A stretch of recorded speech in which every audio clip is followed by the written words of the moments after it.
Muy buenas noches, amigos, y bienvenidos a una edición más de Enfoque, primer programa de esta temporada, donde van a apreciar algunos cambios visuales. De hecho, ya lo han apreciado en nuestra careta, donde van a apreciar también algunos cambios en nuestro decorado. Se lo agradecemos a nuestros compañeros que han estado diseñando y trabajando para estas mejoras, y donde, por nuestra parte, por lo que a nosotros toca, lo que queremos es ofrecerles, como venimos haciendo desde hace tantos años, un momento de conversación, de diálogo, de entretenimiento en la medida de lo que cabe, y sobre todo un momento de observar la realidad, observar la actualidad, nuestro día a día, con un poquito de tranquilidad, con un poquito de mesura, sin estar apretados, ¿no?, por lo que marca el reloj, por lo que marca el tiempo. Se mantiene la estructura tradicional del enfoque, así que ya lo saben, lo primero que toca es ver nuestro vídeo.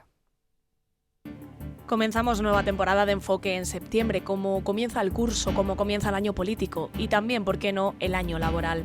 Aunque este septiembre del 2022, más que un comienzo de algo nuevo, es una continuación de un paisaje que comenzamos a vislumbrar hace unos meses, enmarcado en una guerra en Europa con tintes de crisis social y económica y con pinceladas que nos recuerdan día sí día también que en unos meses estamos de nuevo en elecciones. Si algunos de los ingredientes de este cuadro no son nuevos, sí que es verdad que el fantasma de la guerra ha irrumpido en nuestras vidas de una forma violenta, que a su vez hemos asumido con preocupante normalidad. Hablamos de la guerra de Ucrania contando los días desde el primer ataque, el 24 de febrero, buscando protagonistas en la puerta de al lado y asumiendo con cotidianeidad los llamamientos a filas, el descubrimiento de fosas comunes o la denuncia de crímenes de guerra. La cotidianeidad de esta guerra, que podemos seguir a golpe de clic, nos ha hecho que el único reflejo de ella en nuestras vidas sea nuestro bolsillo. Todo sube, la luz, el agua, el combustible, las materias primas, los alimentos, y todo es culpa de la guerra y de Putin. Sube la inflación, los tipos de interés, también los impuestos, y claro, también es culpa de Putin. Hemos encontrado un culpable único para todas las desgracias que nos asolan, pero ¿es estrictamente así? La irrupción de la pandemia supuso para el mundo una situación absolutamente novedosa, ni prevista ni conocida en épocas anteriores. Pero si hablamos únicamente desde el punto de vista económico y de mercado, nunca antes se había conocido un escenario similar en el que nos sumió la pandemia. Había producido una crisis económica absolutamente novedosa, para la que había que buscar soluciones también novedosas, nunca utilizadas en crisis anteriores. El colapso de los mercados, el parón de las cadenas comerciales, la crisis de suministros, la subida de las energías, era toda una serie de ingredientes en esta crisis que la hacían ser diferente a todo lo antes conocido. Europa respondió como nunca antes lo había hecho, pero claro, nadie contaba con un conflicto armado en estos momentos. En Europa ya ha habido guerras y se entendía que la experiencia había sido tan cruel y dolorosa que habíamos aprendido lo suficiente para no volver a ponerla en práctica. Pues aquí tenemos la guerra. Y así hemos llegado a septiembre del 2022 con un panorama que tiene algo en común con otros septiembres de otros momentos, pero al que se suman elementos completamente desconocidos hasta el momento actual. Y a 8 meses de una campaña electoral de elecciones autonómicas y municipales, algo que no se escapa a los partidos políticos. Aunque es cierto que la sociedad española ande más preocupada en cómo llegar a fin de mes. Hoy, en este primer programa de la nueva temporada de Enfoque, vamos a pedir a nuestros colaboradores lo posible, que nos den las claves para entender qué es lo que está pasando en nuestra economía más cercana y en la más lejana.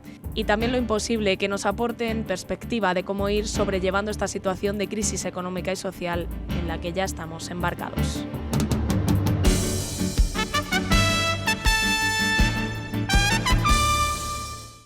Pues estamos ya de vuelta y es hora de presentar a nuestros invitados, que vienen seguro también que muy renovados y muy deseosos de contarnos lo que tenemos por delante. Pedro Antonio Morejón, buenas noches. ¿Qué tal? Encantado de volveros a ver y de compartir, pues, incluso en estos temas a veces un poco fríos y duros de la economía, pero es que por otra parte lo que tenemos, ¿no? Sí, porque antes de comenzar este programa hablábamos y dice, pero ¿cuál es nuestra actitud? ¿Actitud positiva? ¿Actitud vitalista? Digo, no, la actitud realista, pero dentro del panorama yo creo que sí que podemos tener algo a lo que agarrarnos, aunque sea un clavo ardiendo, ¿no, Pedro Antonio? La verdad es que la historia está plagada de situaciones muy complicadas, incluso hasta recientes, y de todas hemos ido saliendo. Yo tengo más confianza en la capacidad de un ciudadano para enfrentarse a un tema y encontrar una solución, que a veces es la que nos pueden, entre comillas, imponer gente muy docta, ¿no? O nuestros gobernantes. Y por lo tanto, esa fe en la persona sensata, en la que nos está viendo, es donde radica mi confianza. No es exactamente optimismo, pero confianza que de estar seguro que vamos a salir, porque llevamos 2 años lidiando con un astifino muy complicado, ¿no? Que es una pandemia que esa sí que no se la esperaba absolutamente nadie. Bueno, pues nos ha dejado el toro bien colocado en el tercio y tenemos a otro invitado con nosotros que también tiene experiencia más que de sobra, pero a la vez tiene ilusión por comenzar un nuevo curso. Y eso yo creo que es el equilibrio perfecto. Juan Ignacio de Mesa, buenas noches. Buenas noches. Que te cuenten a ti de crisis. Bueno, yo recuerdo que la peor con la que me tuve que enfrentar, recién casado, llegó a Toledo, la guerra del Yom Kippur, embargo del petróleo por parte de los países árabes, se ha montado en aquel momento la Asociación de Países Exportadores de Petróleo, la OPEP, y yo pasé de pagar a 3 pesetas el litro de gasolina a 12 pesetas el litro de gasolina en escasos meses. Así, sin anestesia. O sea que, sin nada, no teníamos luz para que funcionara el alumbrado público, apagados los escaparates. Ah, porque encima eras alcalde. No, yo en ese todavía momento no eras alcalde estoy hablando, todavía no había muerto Franco, estoy hablando del año 72, y desde luego fue una crisis divertida. Inflación en aquellos momentos por encima del 20%, y unos tipos de interés también que, como tuvieras que pedir una hipoteca, en aquel momento la hipoteca para comprarnos, mi mujer y yo, el primer piso que tuvimos, era a 8 años, y pagamos, me parece que era el tipo de impositivo, el tipo de interés estaba en el 16%. En el 16%. Pagamos el piso. Y sí, yo creo que muchas veces nos hace falta una especie de paso atrás, tomar distancia para, bueno, ver con perspectiva todo lo que está pasando. No significa minusvalorar la gravedad del momento, sino decir, bueno, cuidado, que... Sí, pero es lo que ha dicho Pedro Antonio, estoy totalmente de acuerdo. Sabiendo que hay un problema, lo que tenemos que plantearnos entre todos es buscar la solución. Como nos enroquemos en que y tú más y esto no hay quien lo arregle, nos dejamos llevar del pesimismo y no somos capaces de generar una línea positiva para salir de un marrón. Estamos en un marrón, hay que salir de él. Bueno, pues la tercera en concordia, que no en discordia, aunque a veces tienen puntos de vista diferentes sobre determinadas cuestiones, es Fátima Guadamillas. Fátima, buenas noches. Buenas noches. Bueno, tú también eres una persona vitalista, optimista, aunque con los pies en la tierra, y bueno, prueba de ello vienes dando en tus intervenciones en este programa. Pero yo creo que coincido, no sé si coincides con Juan Ignacio, nos falta perspectiva, nos falta, lo vemos todo demasiado en el momento, no tenemos capacidad para reflexionar, ¿no? No tenemos tiempo. Es que cuando hay muchos factores que contribuyen a que pensemos a corto plazo, pues normalmente pensando a corto plazo nos equivocamos más. Hay que pensar a largo plazo, y además leí una frase ayer que decía que se piensa solo pero se razona en conjunto. Entonces hay que razonar en conjunto y llegar a acuerdos, porque en esto tiene que haber también un poco de generosidad o de perspectiva o de visión de futuro para sacar adelante la crisis, que por supuesto podemos sacarla adelante. ¿El verano bien? El verano bien. ¿Os ha dado la sensación, como a mí me ha dado la sensación y a mucha gente con la que he hablado, de que por un lado es el discurso de la crisis, de esa crisis que viene, de esa crisis en la que estamos, y por otro lado es cómo circulaba la sociedad, cómo nos movíamos, las playas llenas, las terrazas llenas, los hoteles carísimos, pero llenos, los restaurantes también han subido, pero llenos.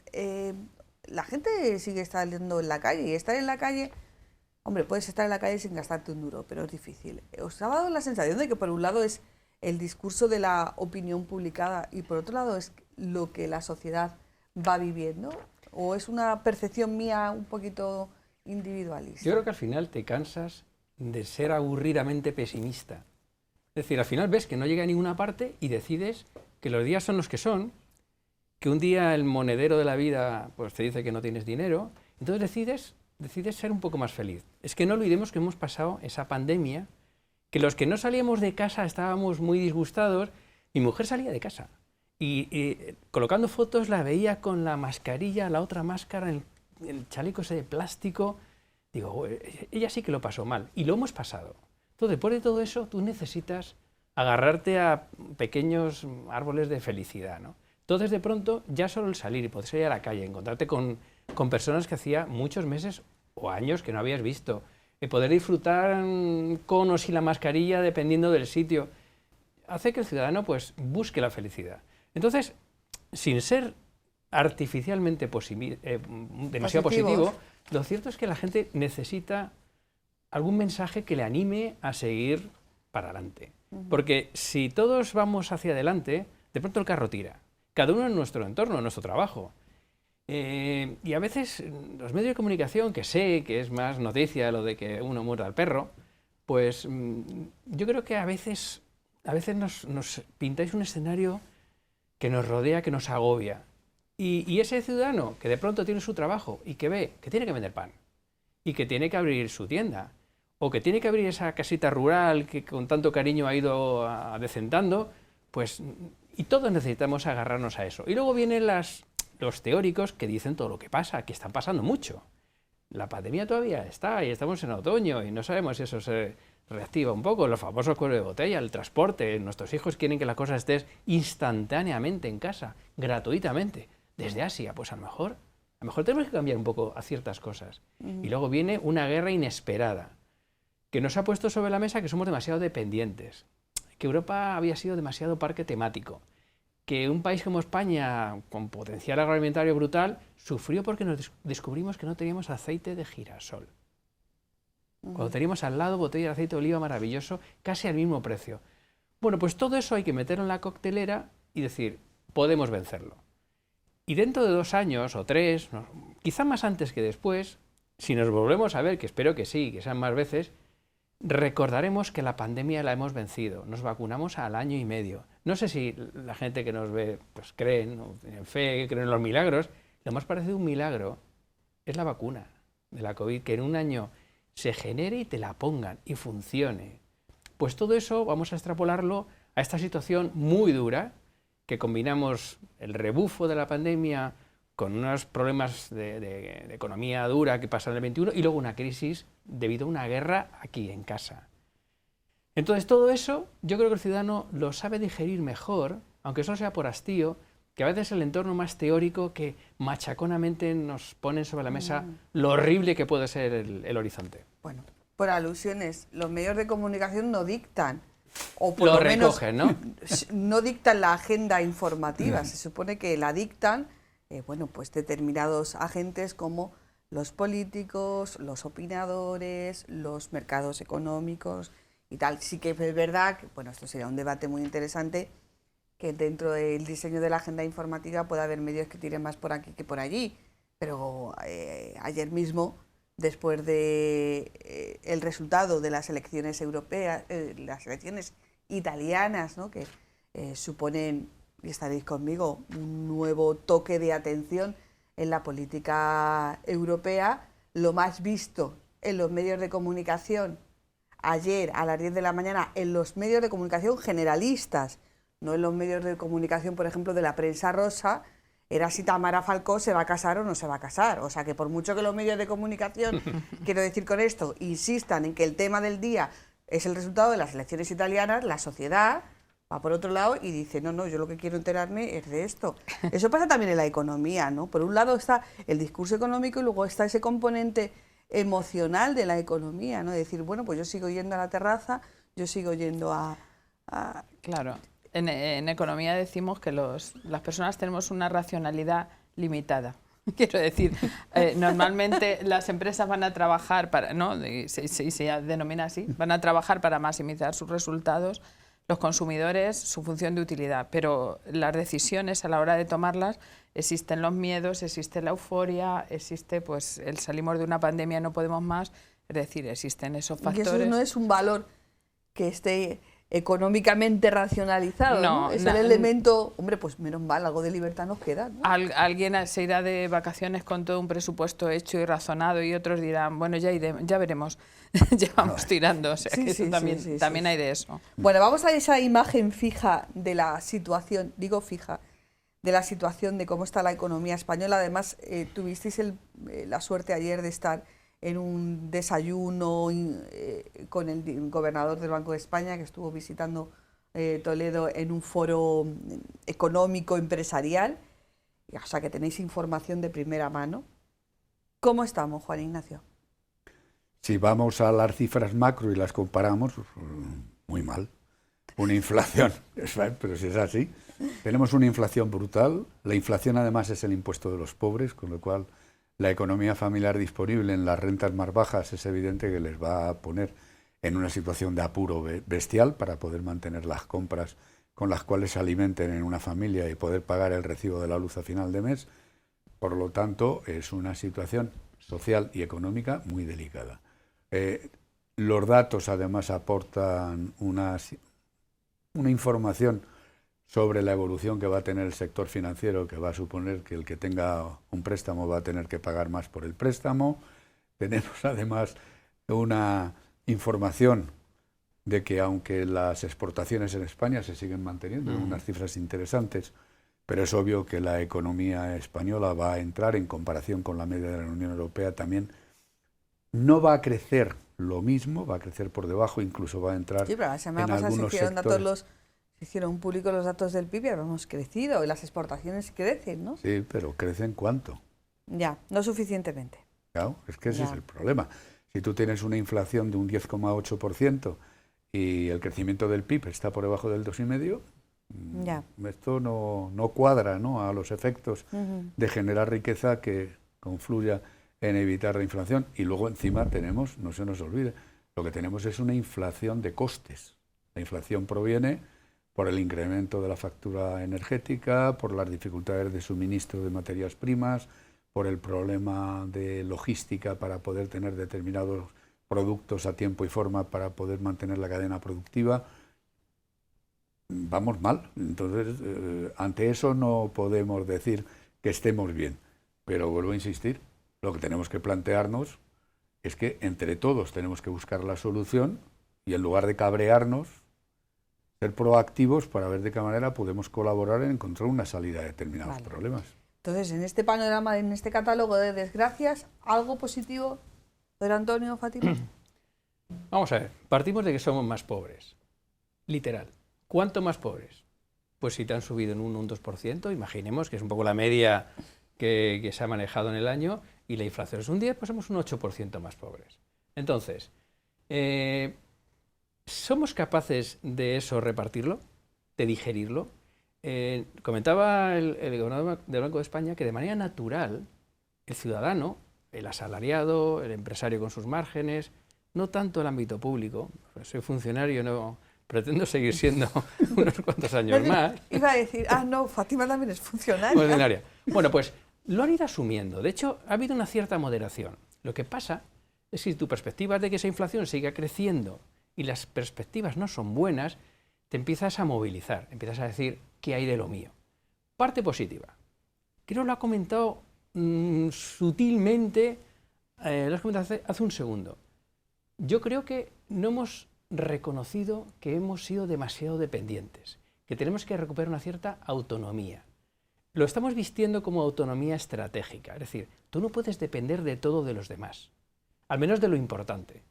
Durante la pandemia, una cosa de celulosa con 2 gomitas no la teníamos y murió muchísima gente por no tener una mascarilla. Éramos incapaces. ¿Por qué? Porque es más fácil comprarla fuera y es más barato comprar grano en Ucrania, que seguro que es más barato. Pero ¿en qué medida no tiene un riesgo enorme ser tan dependiente? Bueno, pues hemos aprendido que tenemos que ser un poco más autónomos. Alguien muy conocido, que no voy a decir el nombre, dijo que Europa tendía a ser un parque temático. Esto es maravilloso, tenemos cultura, un clima maravilloso, buenas comunicaciones, son gente sociable, si vas para el sur más todavía. ¿Puedes vivir siendo un parque temático en que todo lo producen otros y dependes de ellos? Dependemos de los semiconductores de una pequeña isla que se llama Taiwán, a 50 o 70 kilómetros de China, que hace unas maniobras militares y todos nos quedamos... Entonces, esa excesiva dependencia tiene que ser una parte que nos tenga que ayudar a crear una nueva España y una nueva Europa. Pero hacerlo ya. Sí, porque hemos recibido 2 hachazos, con la pandemia y con la guerra. hemos aprendido con la guerra que no puede un país, que es el motor de Europa como Alemania, depender enormemente del gas ruso. Y que cuando de pronto se te disgusta tu proveedor, te encuentras como se encuentran. Y a colación todos los demás. Eso, si aprendemos esa lección, Europa saldrá enormemente fortalecida. Yo creo que lo vamos a aprender a la fuerza, que es como por otra parte el mal estudiante se aprende la lección, 3 días antes del examen. Decía Pedro Antonio Morejón que sí que es verdad que todos los españolitos de a pie, pues yo creo que en la medida de nuestras posibilidades y de nuestro raciocinio, aunque todos nos dejamos en algún momento de nuestra vida llevar un poco por las emociones, pues hemos hecho ese mecanismo de ajuste. La gente a lo mejor en vez de 15 días de vacaciones ha dicho sí que me voy a ir de vacaciones, pero me voy 10. En vez de salir 4 días a cenar, pues he salido 2 o 1. Y yo creo que eso se está viendo.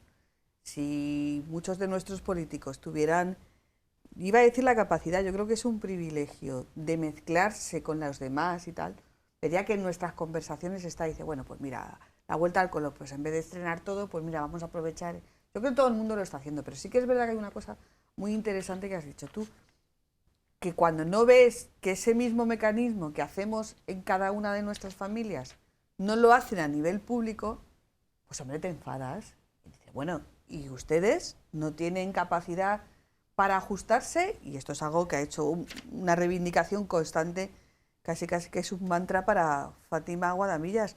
De verdad, ¿qué más tiene que pasar para que en todo el sector público haya un mecanismo de ajuste? Ayer, precisamente, retomando lo que No decía veía que el gobernador Pedro, del Banco de España también habló de esto. habló de una idea que no es nueva, pero de la que se ha hablado mucho, que es el pacto de rentas. Y el pacto de rentas es romper la espiral inflacionista. Si la inflación empieza a subir y tú dices, la inflación ha subido un 10%, que suban los salarios el 10%, y los empresarios dicen, yo quiero el mismo beneficio, repercuto el 10%, y el sector público sube las pensiones y los sueldos de los funcionarios el 10%, pues eso es una espiral, cada vez hay más inflación. Entonces, la inflación en parte, él explicaba que se rompe con un pacto de rentas, que es decir, en los salarios, que eso ya se está haciendo en cierta medida, no se puede repercutir la subida de la inflación, nadie está negociando convenios colectivos con el precio de la inflación, pero también explicaba que progresivamente hay un número de convenios que van poniendo como cláusulas de protección contra la inflación. Los beneficios empresariales se tienen que moderar en el sentido que no pueden repercutir absolutamente todo. Y luego viene, claro, la parte importante es que lo que no puede del ser gasto público. es que todos nos ajustemos. Claro. Cuando digo todos, digo trabajadores, digo empresarios, Claro. porque muchos empresarios, por ejemplo, agricultores, ganaderos, que yo sé que tenemos mucha audiencia en ese ámbito, están diciendo, nosotros no estamos repercutiendo en el precio el incremento de costos que hemos tenido. Claro, no vale, pueden. pues también, no pueden, pues también hacen un sacrificio. Los autónomos, el autónomo que tiene una tienda de venta de electrodomésticos e instalación de cocina, también le ha subido todo, pero tampoco lo hace. Pero lo que no puede ser es que todos echemos una paletada y luego el sector público diga, yo no, y ojo que no lo estoy diciendo únicamente refiriéndome al salario de los funcionarios públicos. 2,8 millones de trabajadores públicos, según vi la semana pasada. Vamos a ver, el sector público es evidente que es la principal empresa de este país. Claro, si yo no sé que tampoco se puede parar. Entonces, no se puede estar predicando por parte de un miembro del Consejo de Ministros el que hay que plantear reivindicaciones en la calle contra las empresas y que ese miembro del Consejo de Ministros sea al mismo tiempo quien tendría que haberse reunido ya con las centrales sindicales de los funcionarios para negociar de alguna manera qué tipo de pacto de rentas va a tener la Administración con el sector público, con todo el sector público. Es lo mismo que estamos diciendo siempre. Llevamos meses, muchos meses, en donde el sector público está basando su reducción de la imputación al contribuyente del incremento debido a la inflación con una cosa muy facilita, que es, por ejemplo, deflactar la escala del IRPF. Si tú decides que los niveles de renta que estén por debajo de 30.000, renta familiar, que estén por debajo de los 30.000 euros, se considera que no van a tener retenciones de ningún tipo en el impuesto sobre la renta y que se les va a mejorar deflactando los tipos impositivos que corresponda a su nivel de ingresos, ya está. Para traducirlo, Juan Ignacio, no van a pagar más impuestos.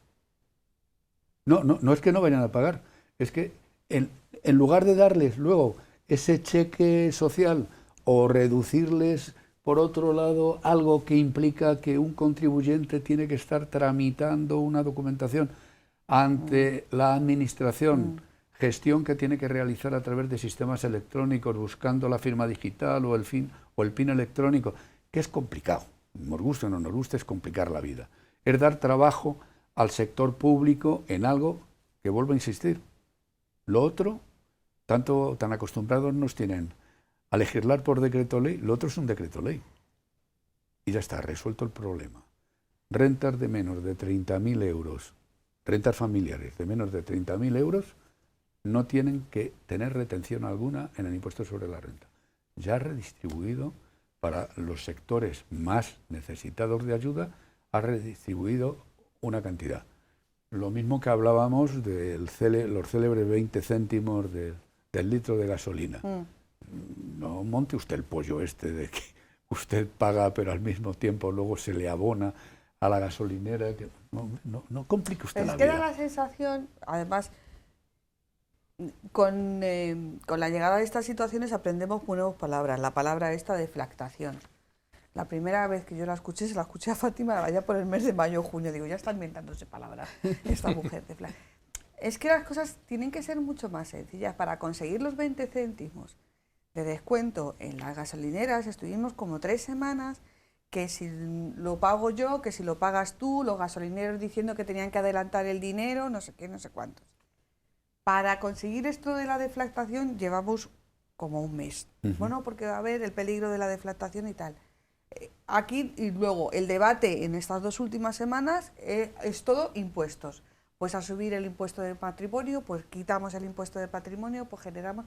De verdad, es todo mucho más sencillo. Yo creo que la administración, tanto el gobierno central como los gobiernos autonómicos que tienen competencia sobre nuestra declaración impositiva, sobre la declaración de la renta, pueden habilitar esos mecanismos de una forma más o menos temporal para hacer que todo sea mucho más sencillo. Yo creo que, sobre todo con este tema de los impuestos nos caen mal. Claro. Pero todos sabemos que son necesarios. Entonces, no cargues todo lo negativo en los impuestos y explícamelos como lo que realmente hacen los impuestos, porque si no, se convierten en un arma arrojadiza como lo de la deflactación, ¿no? Porque cada vez que alguien dice, hay que bajar impuestos, sale el otro diciendo, pues se carga el estado de bienestar, adiós a las carreteras, a la sanidad, siempre igual. Y entonces al final el ciudadano, pues eso, se va a ver si Tamara Falcó se va a casar o no se va a casar. De verdad, no es una banalidad lo que estoy diciendo, ¿eh? No es una banalidad. ¿Se puede hacer una redistribución de rentas, un pacto de rentas en las circunstancias actuales? Se puede hacer, pero es imposible que se haga. Vale. El año que viene... Acabamos el programa. No, estamos en periodo preelectoral. El año que viene, en mayo, hay elecciones municipales y autonómicas y en otoño hay elecciones generales. En una situación como la actual no hay sentido común ni categoría de niveles de Estado en la clase política para llegar a un pacto de rentas. Olvidémonos de todo lo demás. Pues vamos a estar como 3 meses hablando del pacto de rentas, tú lo sabes. Bueno. Fátima. Sí, vamos a hablar del pacto de rentas, pero en el pacto de rentas hay una cosa además, como digo, la parte... Cada vez los trabajadores y tal, ya cada vez pues van a aceptar con más dificultades que en su sueldo no se refleje la subida de la inflación, porque claro, es que es una cosa progresiva la caída de la renta. Pero luego en la parte del sector público, pues no se va lo de los funcionarios puede que se aborde una subida limitada, pero nadie va a abordar el tema de las pensiones. Es que indexar las pensiones al IPC es muchísimo dinero y eso nadie va a ser el gobierno, a no ser que viniera una obligación de Europa. Zapatero tuvo que hacer muchas cosas que no quería hacer porque ya llega un momento pero nadie va a abordar el tema de las pensiones porque es muy delicado y seguir indexando las pensiones, yo no sé si nos lo podemos permitir. Entonces el panorama que estamos reflejando es que llenamos el tiempo de la discusión política y en los medios de una serie de cosas que se podían hacer, pero todos sabemos que no se van a hacer. Es un poquito demoledor. Esto no me la arregla ni tú, Pedro Antonio. Por eso decías que confiabas en las personas. Por añadir un cromo más... Ah, sí. vale, una tragedia más. No, vamos a ir a la anterior supercrisis, la de 2008. También fue enormemente impactante. Nos pilló a España al menos con una deuda en torno al 30%, entre el 30 y el 40%. Ahora la tenemos cercana al 120% del PIB. Es que ya no tienes margen de maniobra, es decir, ya no puedes deber más. Y cuando no puedes deber más sobre el Estado, sobre la administración pública, tienes tanta presión para compensar a pues, peticiones a veces justificadas de clases más desfavorecidas, pues hay cheques de todo tipo, ayudas al transporte, todo ese tipo de cosas que van a la parte de los gastos. Vamos a dejar el tema de los salarios a los funcionarios. Y repito que yo lo soy, admito que alguien me tire una piedra por la calle, espero que no. Pero esa parte de gasto público hay una enorme presión para que el Estado pues lo acometa por parte de todos, compénsame de alguna manera. Tú fíjate que este año el Estado se está beneficiando enormemente de ese aumento de recaudación, porque al final ese 45% del precio del gasóleo, que es impuestos, significaba que cuando era, vamos a redondear, a 1 euro y pico, pues el Estado se llevaba 50 céntimos. Ahora se lleva 1 euro. Claro, en esa diferencia me devuelven los 20 céntimos, pero en el fondo el Estado se ha beneficiado. Entonces, claro, ¿y cómo conclusión. se ha beneficiado con la subida de la luz y del gas? Es decir, siempre que hay un impuesto por medio, un impuesto indirecto, el Estado es parte beneficiada. De hecho, la inflación perjudica al que tiene y beneficia al que debe. De forma un poco resumida, tampoco voy a entrar en muchos detalles. El dinero ¿no? vale menos. Entonces, como vale menos, tú con tu casita, con tus ahorros en el banco, eres más pobre. Pero quien debe casi está encantado, porque el tipo real es negativo. Conclusión para quien no se entienda. Es muy difícil en periodo preelectoral decirle a quien te pide una ayuda, pues porque no dársela. Y por tanto, la parte del gasto es muy difícil pararla. Y como todo lo que se debe se paga, al final tienes necesidad de recaudarlo, porque ya tienes un nivel de endeudamiento desmesurado. Y ahí aparece el tema impositivo. Entonces, a nadie nos gusta pagar impuestos, pero algunos son más feos que otros. Yo creo que a nadie nos gusta pagar impuestos porque los impuestos nos caen mal, pero si realmente, sin ideología, se explicara lo que son los impuestos y, sobre todo, en qué se utiliza el dinero de esos impuestos, es que ahí está yo la creo clave. que la gente a regañadientes, pero diríamos, sí, en el fondo tienen razón. Vamos a ver, hay que pagar impuestos. Todos, y además tiene que pagar más el que más tenga, eso es obvio, porque hay que sustentar el gasto público. Y todos estamos de acuerdo en que tiene que haber una sanidad universal, una educación universal, que tiene que haber una justicia, tiene que haber una serie de medios y recursos que preste servicios a los ciudadanos. Fenomenal. Yo creo que ese planteamiento, yo creo que nadie lo puede ni lo debe discutir siquiera. Pero hay un principio elemental. ¿Por qué no planteamos, igual que cualquier familia o cualquier empresa hace, un presupuesto base cero? Es decir, ¿qué gastos tengo que son los prioritarios e imprescindibles? ¿Y qué gastos tengo que son suntuarios o prescindibles? Y ese es el primer ejercicio que debe de hacer esta administración, o cualquiera. Y eso no se hace. ¿Qué es lo que me estoy gastando que en este momento no es imprescindible? Y desde luego, cualquiera que echemos un repasito a cualquiera de los niveles de la administración pública, nos podemos encontrar con verdaderas sorpresas. Organismos, asesores, ministerios. Dices, bueno, pero señor mío, pero si en este momento, por Dios, hagamos un proceso de reflexión, demos ejemplo.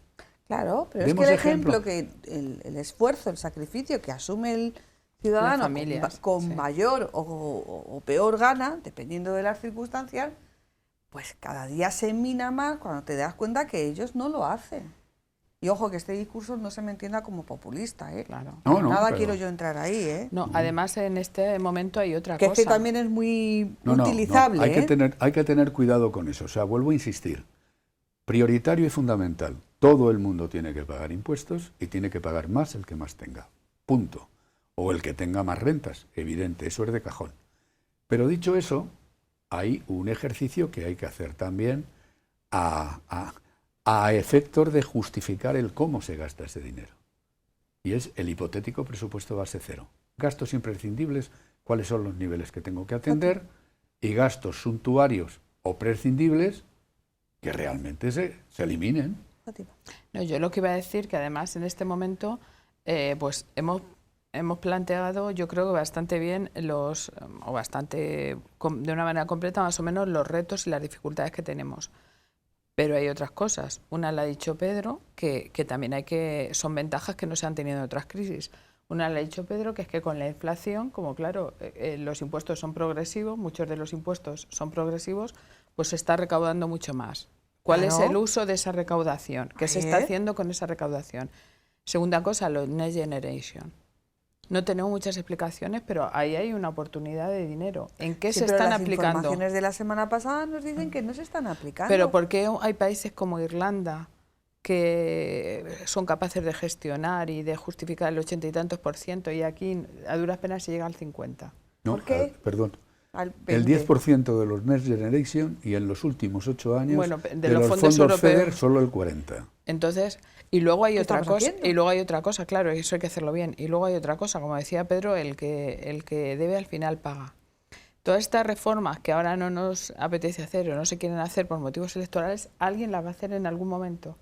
Eso seguro. ¿Por las eso buenas seguro. o por las malas? Exactamente. En algún momento hay que controlar la inflación. En algún momento hay que controlar la deuda y entonces... Ya, pero si la perspectiva de las elecciones, en el ensayo de las nacionales siempre son las autonómicas y las municipales, que son en mayo de este año, si la perspectiva, y si se cumple la palabra dada por el presidente del gobierno, es noviembre del 2024, son casi 2 años. Bueno, son 2 años. ¿Y qué hacemos durante estos 2 años? Yo tampoco creo que Europa vaya a permitir que, una serie de desequilibrios en la deuda y no sé qué van a venir. Tú fíjate que el compromiso de consolidación fiscal, que básicamente es que Europa te dice, bueno, ya hasta aquí hemos llegado. Claro. Ahora hay que empezar a ajustarse. O ya no te compro más deuda, ahora empiezas a pagarla. Tú fíjate que hasta ahora era fantástico ser ministro, porque casi todo lo que quisieras hacer lo podías hacer. Emitías deuda y el Banco Central Europeo te la compraba. Además, casi con la garantía y a un precio cero. Y por tanto, hay una especie de mar de dinero que ha alimentado a la inflación que nos... Bueno, eso ya se ha cerrado. Os comentaba ayer el gobernador del Banco de España que ya a nivel del Banco Central Europeo y por tanto de todos los bancos nacionales, la política de dinero barato y masivo ha desaparecido. Y por contra, sin ser tan austero y tan duro como con la Reserva Federal norteamericana, el incremento de los tipos de interés. Yo también, la hipoteca de mi piso la pagué al 16%, 16% de interés.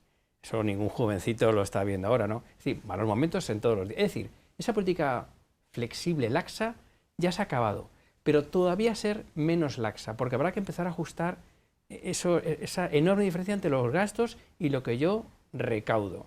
Sabiendo que recaudar no es fácil y a nadie gusta. Un error en cómo estableces la política fiscal impositiva puede arruinarte unas elecciones, porque a ningún ciudadano le gusta si no ve claro para qué lo va a utilizar. Conclusión de todo esto, el riesgo es perder el tiempo, es decir, perder esos 2 años hasta tomar decisiones importantes. Pero también hay una cosa muy interesante, es ¿por qué no utilizamos esos fondos europeos, que la mitad son a fondo de perdido? Para hacer esas cosas que de motu propio no harías porque son costosas, siempre hay perjudicados. Bueno, pues aplica esos fondos que te vienen de Europa para, yo qué sé, pues que tus edificios sean mucho más aislados y que seas mucho más eficiente en tu producción, la administración sea también más eficiente, más ajustada, más técnica y menos política. Todas esas cosas que cuesta hacer, tienes fondos que lo pueden compensar. En cualquier caso, no ayuda tener unas elecciones tan cercanas para tomar decisiones valientes. Bueno, vamos a ver si todos somos capaces, también en el ámbito público, de tomar decisiones valientes, aunque pensemos que con ello vamos a perder votos. Es que eso es muy complicado. Hay unos mercados políticos y este es uno de ellos. Claro, dice, se pierden votos, claro. Depende también cómo plantees el mensaje y también depende con qué sinceridad plantees el mensaje. Cómo llegues a la gente. Y cómo llegues a la gente y con qué ejemplo plantees el mensaje. Pero estamos hablando, yo creo que en eso los tres estamos más o menos de acuerdo, y ayer el gobernador del Banco de España lo planteaba, y una de las cuestiones que puede dar una línea de solución es un pacto de rentas. Ya, pero eso ya hemos dicho que no. Bueno, ya, pero Como planteémonos. decía el otro, ni está ni se le espera. Ya, que no pero- de momento, pero habrá que hacerlo. Pero es que el pacto de rentas obliga a que los partidos políticos, las centrales sindicales, la representación empresarial, todos los sectores sociales de un país se ponen de acuerdo en pactar unos mínimos que permitan salir de una situación de crisis. ¿Y tú crees que eso, así planteado, con esa claridad, con esa transparencia, con esa verdad en los planteamientos, ¿tú crees que eso la sociedad española no lo valoraría, no lo Hombre, claro. votaría? Eso demostraría, Lo que- eso A demostraría. ver, es que la sociedad española, yo creo, y soy la más joven de la cuadrilla, ha demostrado en muchísimas ocasiones mucho más madurez y mucha más altura de mira que muchos de nuestros políticos, perdonadme, no sé si coincidiréis conmigo. Cuando se hizo el pacto de rentas en la transición, está tan denostada ahora por algunos Sí, pues, que sí. anda, estos Estaba fueron- España nadando en la abundancia. fueron estos que ahora denostan tanto la transición, Sí. fueron los que consiguieron que España pasara de una dictadura a una democracia. Eso es obvio, debe de ser así, porque se consideran con ese valor para poderlo decir. En plena transición, cuando se consigue el pacto de renta, hubo un gran señor que se llamaba don Enrique Fuentes Quintana, que fue el que técnicamente planteó el cómo había que hacerlo. El técnico. Y había unos grandes políticos que en aquel momento se dieron cuenta de que era imprescindible hacerlo para salir de la situación económica en la que estábamos y en la situación social que estábamos también. Fueron Adolfo Suárez, Felipe González, Santiago Carrillo, Manuel Fraga, que se pusieron de acuerdo para ponerlo en marcha. Las centrales sindicales se adhirieron, la primera Comisiones Obreras, luego a remolque, para no quedarse fuera, UGT. Y las centrales empresariales, desde el primer momento, también dijeron que sí. La foto de los pactos de la Moncloa debería de formar parte de la iconografía de este país, porque se demostró que había gente con el Estado en la cabeza para poder llegar a acuerdos que beneficiaron a toda la sociedad. Dejamos de pagar el 16%, ¿sí? Bajó la inflación a unos niveles que permitió que no fuera como en aquellos momentos se estaba barajando, y se pasó a una situación en donde la sociedad española fue a mejor absolutamente en todo. Si hemos conocido esa experiencia, yo creo que el líder que lleve a cabo la propuesta y consiga el que se ponga en marcha un pacto de rentas sería el hombre de Estado que este país necesita. Sí, eso es verdad, pero eso es verdad y debe ser así, y será así. Sí, porque pero quiero fíjate, decir en otra cosa. Italia, cuando viene la crisis del 2018 y se entrega el gobierno a los tecnócratas, creo que se Sí, dice sí, así, sí, a Draghi. y aquí fue súper valorado a Draghi. Tú fíjate lo que les ha pasado. Bueno, pero ese es el error de cálculo, que un partido concreto le quita el colchón a Draghi por una votación en el Parlamento, hay que convocar elecciones y mira lo que ha sucedido. ¿Quién le quitó? Pero ¿Quién es que le los quitó? italianos no reconocen lo que ha hecho Draghi con su Sí, economía. hombre, sí, pero ten en cuenta, Entonces, Draghi no se ha presentado. A ya, Draghi ya, pero pues cuelga- no se ha presentado porque no ha habido ninguna opción política que le quisiera llevar a él o que él estuviera de acuerdo para entrar en esa Bueno. opción política. Con lo cual, las soluciones técnicas, al final llega un momento que, por las emociones, probablemente por las ideologías, se resquebrajan. Claro. En el momento en que sacamos la cabeza, No, pero mira, Margaret Thatcher, ¿cómo terminó? Mira, Churchill perdió las elecciones Claro. después de salvar a su país. y la- O sea, lo y que la pasa es que Thatcher, se sacrificaron, la Thatcher y Churchill, o sea, se sacrificaron por el país, pero perdieron las elecciones. Lo que pasa que hicieron lo que el país necesitaba y procuraron después una época de bienestar para su país. aunque el país no se lo reconociera. Bueno, se lo ha reconocido la historia. Ya. En ese momento no se En ese lo momento reconoció. no, porque no le volvieron a votar. No, porque ahora pues es que la demagogia es muy fácil. De derechas o de izquierdas. La demagogia es muy fácil. Es que decirle a un pensionista que en vez de actualizarle la pensión al 10% va a ser solo al 2%, pues como no se lo explique muy Portugal. bien, lo va a llevar muy mal. Portugal. Y si hay otro que dice, no, nosotros la actualizamos al 10%, pues va a votar al que le diga al 10%. No. Es que la demagogia funciona, Bueno. pero el resultado sobre el país es el que es. Bueno, nos quedan 10 minutos para que nos digáis a qué clavo ardiendo nos agarramos. Lo podemos hacer en modo pregunta-respuesta. ¿Es buen momento para suscribir una hipoteca? Si tú necesitas una casa, necesitas vivir, a lo mejor no tienes que comprarla, a lo mejor hay otras opciones. Es decir, no siempre en España tenemos que comprarla. Es decir, no una hipoteca, un endeudamiento. ¿Por cuántos años? Yo me endeudé por 8, ¿no? Una cosa parecida a ti. 8. Bueno, Pero ahora por son 30, por 35, 20, 30, al libitum. sí. Es que era... Es que a lo mejor hay que ser racional. A lo mejor no tienes que hipotecarte. A lo mejor no tienes que comprarla. Nuestros jóvenes no lo están haciendo. A lo mejor hay otra opción. Ahora el momento es de crecimiento de los tipos de interés. Y lo tienes que asumir. Y es excepcional los momentos pasados de tipo 0. Lo normal es que estén al 2, al 3, al 4. Eso es lo normal. Por ahora no estamos en niveles estratosféricos. Lo que pasa es que ¿cuál es el nivel de hipotecas que teníamos nuestra generación? Lo mínimo imprescindible. ¿Qué casa comprar? Es que a lo mejor tienes que ir, a la España vaciada, que tiene buenas comunicaciones o mejores comunicaciones, en que a lo mejor ya hay hasta fibra y puedes... Es que a lo mejor no tenemos que ir todos al centro de nuestras ciudades cuando no puedes hacerlo. No sé, racionalidad también en ese tema. Bueno, un poquito más de brevedad porque tengo muchas preguntas. Tú corta. Los pequeños ahorradores, los pequeños inversores, ¿es momento de decir, ahora el banco me va a dar dinero, lo pongo ahí, o es momento de decir, mira, que tengo aquí el cubo, que lo saco y lo dejo todo en mi casa, en el cubo? La inflación, desde luego, no beneficia al ahorrador, porque es obvio que está perdiendo valor el dinero que tiene en la cuenta. Pensar que va a tener rentas por una inversión en renta fija que le equipare lo que recibe con la inflación que hay, que ni lo sueñe. El 10 y pico de inflación y a lo mejor si consigue algo en renta fija, un 2 y pico, un 3%. O sea que perderá, en lugar de un 10, perderá un 7. Arriesgarse en renta variable, según está en este momento la bolsa, ha caído el Dow Jones en Estados Unidos, aquí cae el IBEX 35, hay que tener mucho valor y saber acertar en las circunstancias actuales para no cometer un error.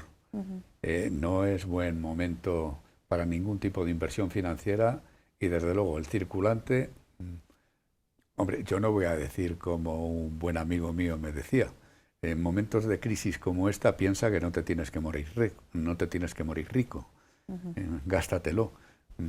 Yo creo que tampoco hay que llegar a eso, pero lo cierto es que no es el mejor momento en este momento para nada que tenga que ver con inversión financiera. Pero tampoco es sacarlo de meterlo en el cubo, en el colchón. En el colchón peor. Peor. Al menos en el banco sabes que tienes un fondo de garantía de depósitos que te deja valor a eso. Si te lo llevas al colchón, puede haber un incendio, te lo pueden robar o puede pasar cualquier cosa y pierdes todo. Empresarios, ¿es el momento de invertir, de crecer en la empresa o es el momento de nadar y guardar la ropa? Pues es un círculo vicioso. Si todo se paraliza, al final es el peor para todos. Pero hay que utilizar también la prudencia en esas decisiones. O sea, hay que buscar proyectos empresariales sólidos, solventes e invertir con prudencia. De todas maneras, como las empresas se paren, es lo peor para la economía porque el empleo que hasta ahora nos ha comportado mal podría empezar otra vez. Subió el paro. Sí, pero bueno, en el año en conjunto no se ha comportado mal el empleo. Todavía no hemos recuperado del todo los niveles del 19, no del todo, estamos cerca pero no del todo.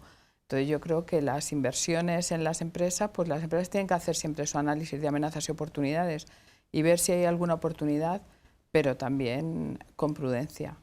O sea, la receta es no parar la economía, no pararla, pero sí ir con más tiento en todos los aspectos. Los empresarios a la hora de calibrar sus inversiones, las entidades financieras a la hora de medir el dinero que prestan junto con el dinero que recogen y las familias también con tiento. O sea, no decir nos quedamos en casa, no consumimos, pero... Tú fíjate que no se ha parado. No se ha parado. Es decir, la actividad empresarial, tú has mencionado los servicios, el ámbito turístico, siempre tan afectados por estas situaciones que hemos vivido. Tú quieres hacer una reforma, no es fácil encontrar gente a tiempo que te lo... Yo creo que las empresas están con ponderación y con prudencia, están apostando. Incluso el consumo razonable y equilibrado, y tú como ciudadana también, todavía se está manteniendo. En el ámbito internacional, a pesar de los altísimos niveles de niveles de precios, que eso enturbia, es que los últimos datos que dábamos de crecimiento de exportaciones en Castilla-La Mancha era un 15%, en España un 25%. O sea, un 25% de crecimiento de exportaciones. Eso es una barbaridad. Aunque lo deflactes con una precio de energía... pero al final siempre son van, barbaridades. sí. Es decir, que siempre encuentras un cliente, a lo que voy. Un empresario debe pensar que si acierta con su cliente, hoy, a pesar de todos los pesares, lo tiene. Un consumidor razonable va a seguir todavía con una cierta actividad, el empleo no se ha deteriorado. Yo creo que a veces, no digo con no tocarlo, con no transmitir miedo, la máquina está funcionando a pesar de la pandemia, de la guerra y de todo, porque lo está haciendo, no lo plantees como un futuro. La realidad hoy es que, hasta hoy, vamos a ver dentro de 6 meses, hasta hoy, se está comportando, hasta diría yo, un poco mejor de lo esperado para una pandemia, un bloqueo absoluto de todos los elementos ligados a la actividad internacional y una guerra en tu casa. Entonces, esa es la parte un poco optimista, porque yo creo que todos, haciendo un ejercicio de sensatez, estamos manteniendo el coche, aunque no sea en sexta, pero activo y a pie para que gaste lo mínimo y siga andando. Y si hay que tener que pegar un acelerón, que el coche responda. Bueno, pero a veces puedes bajar y subir, como decíamos con los coches que tenían muy poca potencia, ¿no? Sí, no, pero que es la verdad. O sea, la época de pandemia y toda la situación económica que estamos viviendo ha puesto de manifiesto que España tiene una estructura fundamentalmente en el sector privado que ha dado respuesta y ha resuelto los problemas de la mayoría de los ciudadanos de este país. Hemos seguido comiendo, ha seguido funcionando la luz, no hemos tenido problemas de abastecimiento, nos hemos podido intercambiar en un momento determinado bienes y servicios, que luego no ha funcionado todo lo bien que debiera, a lo mejor el teletrabajo en algunos sectores, bueno, que hemos tenido falta de respuesta cuando era necesario agilizar esa respuesta por parte de alguna administración, también, pero la estructura funciona muy bien en este país. Que confiemos un poquito más en nosotros. Sí, tenemos que confiar, tomar decisiones prudentes y reflexionar y ver hasta dónde podemos llegar, porque claro que podemos solucionarlo. Lo que no podemos es con demagogias y con engaños. O sea, tenemos que hacer un análisis frío de la situación y ver cómo se va atajando y ver si tengo más recaudación, si tengo fondos europeos, si tengo no sé qué, a ver cómo lo puedo encauzar la situación. Bueno, pues yo creo que tal y como decíamos en el vídeo, habéis conseguido lo posible, que no lo ponía en duda, y casi lo imposible, ¿no? Darnos esas pistas y esas certezas que yo creo que a poco que uno esté en la calle, pues vemos que sí, que a pesar de todo, bueno, pues vamos para adelante. Más despacio, pero a lo mejor vamos más despacio, pero más seguros, que también es necesario que a veces por ir corriendo, luego tropezamos y nos hacemos un esguince, y eso es peor. A los tres, muchísimas gracias por haber estado en este primer programa de la nueva temporada de Enfoque. Seguro que tenemos ocasión para vernos, para seguir hablando de estos temas. Yo creo que es muy de agradecer estos momentos de conversación en los que no andamos apurados por el tiempo, porque yo creo que da, pues eso, precisamente tiempo a explicar mejor las cosas. Muchísimas gracias. Ay, por vuestro sentido común. Porque yo os llamo porque sé que sabéis mucho, pero también sé que tenéis mucho sentido común y eso es muy importante. Y aunque no todos vais en el metro por circunstancias, porque no hay metro. Porque no hay metro. No hay. Pero Pedro Antonio, ¿sabéis Yo en de Madrid lo que lo habla? cojo totalmente, claro. ¿Sabéis de lo que habla la gente en el metro? Aquí sí. Sin duda. Juan Ignacio sí, de vez en cuando coge el metro también, porque va allí a la capital. Pero bueno, si lo único que tenemos que hacer aquí en Toledo es pasear, Claro, sí. que es mejor que el metro. Claro, sí. Poco plato y muchos zapatos, me dijeron a mí el otro día. Muchísimas gracias a los tres y a todos ustedes. Volvemos la semana que viene con más Enfoque. Buenas noches.